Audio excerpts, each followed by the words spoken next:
Well, I'm joined by former BA pilot Alastair Rosenschein and radar specialist and professor of electronic systems at City University David Stupples. Hello to you both.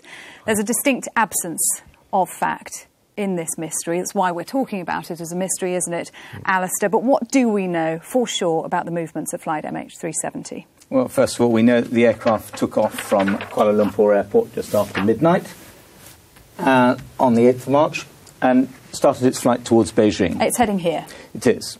Now, the flight was normal in the climb, crossed the coast of Malaysia, and ended up at a point about here.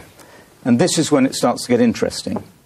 At that point, we hear that both the ACARS and transponder were switched off, and the final call by the pilot on handover to Vietnamese airspace was made. And it was good night. And then the aircraft turned round. And we're told that's a deliberate turn.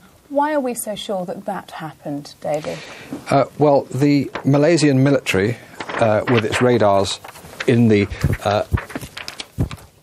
western part of Malaysia, were tracking the aircraft for a time, and the radars themselves are some of the most modern in the world, so they would also be able to do height as well. They're 3D radars. So they, in fact, tracked the aircraft coming across the northern parts of Malaysia into the Andaman Sea. And what about the Thai radar as well? Because they've come into play in the more recently. Yeah, that was today. The Thai radar, the Thai radars themselves are in the southern part of Thailand, and they certainly would have covered the area going to Malaysia. So there's no black spots between the two countries. But the surprising thing is that this data has just come to light 10 days or 11 days after the event, especially since the Malaysians had asked them about this data. So that's what the radar's telling us. We've also talked a lot about pings. What have they told us and what are they?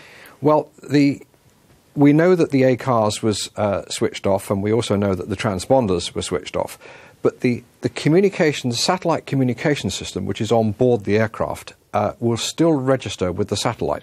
Now, the communication satellite is 23,500 miles above this spot, up into space. If you like, it would then have a cone of coverage. OK, so let's move this over to where you're talking about here.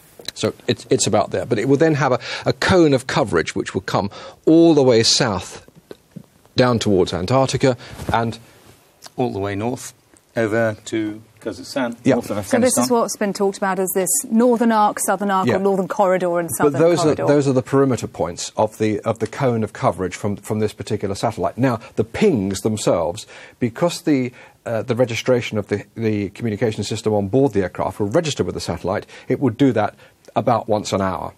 And there were 7 of those, I believe, that have been received from Inmarsat. And the last one of those was whilst the aircraft had enough fuel, I understand. Yes, at 8:11 in the morning, which is pretty much towards the maximum endurance that the aircraft had. That's the maximum fuel. If the engines were burning fuel at the normal rate at cruise, then it would have been pretty much the end of its flight. So this communication arc cone that you're talking about has given us the search area that we're now working on. Let's take a look, Alastair, at the northern arc and where that could have taken the flight. Well, we don't know where the aircraft went after this, but assuming that it's within this area, the aircraft could have flown up an arc which takes us all the way up to here. So we're passing over Thailand, Burma, Bangladesh, China, Himalayas. We're coming to the north of Pakistan and Afghanistan. And if that were the case, would we not expect to have known about it, David? Well, yes. I mean, this is the strange thing. I mean, there are ground radars, both surveillance radars from military and ATC radars in every one of those countries. Now, if the ACARS was switched off and the transponders were switched off, what will be happening is that the aircraft tracks will have no identification on. So immediately that will alert people on the ground. They will challenge the aircraft. You know, who are you? If it's within a flight corridor, they may keep the challenge going longer. But if it's outside the flight corridor, they will almost certainly have taken up fighters. So to your mind, does that rule out this northern arc? It makes it less likely, yeah. Okay. I agree, and there are also reports that the aircraft may have been flying at 5,000 feet, but it would still be within radar contact. We agree on that. With some of them, yes. Yeah. So what about this southern arc? That would take us into the Indian Ocean. That, of course, is taking us all the way down here into the Indian Ocean, right south of the Indian Ocean, and all the way down to this point here. And if you then work to the range of the aircraft, which is around 3,000 miles? It could do probably about 3,000, maybe 3,500 miles from the turn point over the Gulf of Thailand. So that's based on the amount of fuel it had on It's board. based on, yes, a ballpark figure of how much fuel it had on, because it would have had fuel to fly from Kuala Lumpur to Beijing, plus diversion fuel, plus reserve fuel. So maybe an extra hour onto the flight time there. So you can guesstimate that. But the Malaysian authorities will know exactly how much fuel it had, and they will know exactly what its endurance is. OK, so if we're looking down in the Indian Ocean, we're talking about an enormous area, aren't we? How is that search being conducted? Well, just before you just mention that, is that the key point there is that with the amount of fuel that it can carry, and with the 7 pings that were received in this cone area, we're really talking, and if we rule out that for the time being, we're talking a whole area which is almost to the coast of Africa, not quite. A huge search area. We've talked a lot about where it could be, what we do know, what we don't know. None of this answers the question of why or how it's disappeared. Lots of theories being explored, Alastair. Let's talk about one of them that's come up in the last day or so. Perhaps smoke or fire, and that the pilots might have been trying to land at Langkawi. What do you make of that? Well, whatever happened just before they turned, if it was a technical issue. So the aircraft arrives here. Now, if they had smoke or fire on board, they're passing over Langkawi Island. It's an island with... Langkawi's. Yes, Langkawi Island, that's exactly it. It's at the tail of the aircraft there. And that island has a 4,000-metre long runway. There's plenty of distance for an aircraft to land, for a 777. It only needs 1.5 kilometres to land, 1,500 metres. But they didn't go there. We know that. It's a populated island, it's a holiday island, and it's the Prime Minister's home, actually. What about smoke or fire as a theory in terms of the lack of communication, the loss of communication, David? Well, I think that the point you raised earlier, that the pilots will infer, if that happens, they will not communicate at that stage, they will navigate and aviate. I think yes, that was the first thing is you control the aircraft. You aviate, then you navigate the aircraft, where you're going to, and lastly, you'll communicate. You'll make a communication if the ground controller can give you a service. So if you're going to ditch, for example, you want them to know that. If you're returning and you need clearance, you're going to call them. But not at the first stage, no. OK, the last thing. What about the theory that the plane may have been hijacked? Well, that's possible. I heard in your earlier report the aircraft was going, climbing up to, I think it was 43,000 feet from its cruise altitude of 35, then it was descending down at to 20-something, 29,000 feet, then went up again. That, of course, is completely abnormal. Aircraft wouldn't do that in a normal state of affairs. So there are various reasons why that might happen. Loss of control of the aircraft, maybe some sort of scuffle on the flight deck, possibly. But what I can't understand about that is, if that is the case, this aircraft being over the Andaman Sea and in the Straits of Malacca would have been all the time inside the Malaysian tracking radars, air defence radars. They would have seen everything. And the scrutiny has fallen on the pilots, on the crew.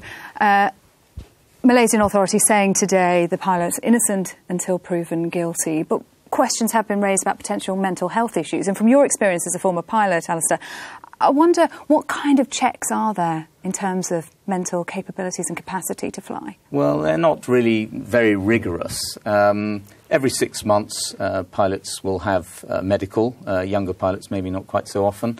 And during the medicals with a doctor who's specifically trained in this area, they'll probably chat to you about your family, about how things are going. And it sounds all very innocent when you're there at the medical. And in fact, what he's doing is he's trying to see whether or not you have a mental problem of some sort. I mean, the really best way that any form of developing mental problem, would be probably your colleagues noticing you, or perhaps you're doing a simulated check and you're acting abnormally or not flying it very well, because you fly very specifically and precisely in your 6-monthly check. And if you're having problems, it would probably show up then. Meanwhile, the clock is ticking, David, and not least of all for the families, desperate for information. But in terms of the search and the investigation, does it get harder and harder to find this plane the more time goes on? Well, I think from what's going on at the moment, we have about 9 Chinese naval vessels moved into the Indian Ocean itself to start searching there. We have Australian Air Force and New Zealand Air Force Orion's maritime surveillance aircraft working on it as well. We've then got surveillance assets, spy satellites, that have been moved, and they were now moving. They're not geostationary, they're moving satellites. They would move over this period, mapping everything underneath them, and the satellite would be moved across the next time round and map everything underneath. That is all going on at the moment. But if you think about it, is that the data from all of the radars, the satellite systems, and anything coming back from the surveillance and satellites on the aircraft, sooner or later, the data is going to start drying up. And therefore, in about 10 days, I believe we're going to be on the law of diminishing returns. We're not going to get any more. And what about the key of the black box? Well, the flight deck recorder, cockpit voice recorder, obviously, if you recover those, you know what happened. Now, the problem here is that, well, first of all, if the aircraft has landed on land, then those are recoverable at some point. But if they're in the ocean, and we don't know where they're in the ocean, it'd be really difficult to find them. I mean, if you take, for example, the Air France accident, Rio to Paris, which ended up in the ocean, they knew exactly where the aircraft was. I mean, really precisely where it was when it went down. They found the debris, but it took 2 years to recover those boxes. OK, Alastair, Rosenschein, David Stupples, thanks very much indeed.